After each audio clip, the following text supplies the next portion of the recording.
Hello বন্ধুরা, welcome back to our channel. আজকে হচ্ছে পনির। তো পনির আগে ভেজে নেব। তেলের মধ্যে একটু নুন আর হলুদ দিয়ে দিয়েছি।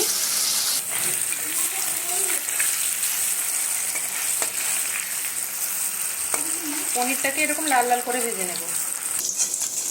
পনিরগুলো ভাজা হয়ে গেছে, নামিয়ে নিচ্ছি। পনিরগুলো একটু জলের মধ্যে দেব, ঠান্ডা জলের মধ্যে, তাতে পনিরগুলো সফট হবে। তেলের মধ্যে শুকনো লঙ্কা আর তেজপাতা দিয়ে দিলাম, পেঁয়াজ দিয়ে দিচ্ছি। এখানে মশলাগুলো বেটে রেখেছি, আদা রসুন পেঁয়াজ, গোটা জিরে, গোটা ধনে, আর আছে দই, আর আছে চারমগজ, কাজু, কিশমিশ।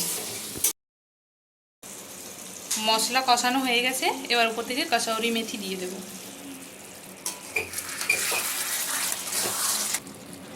আলুগুলো সেদ্ধ হয়ে গেছে, এবার পনিরগুলো দিয়ে দিচ্ছি।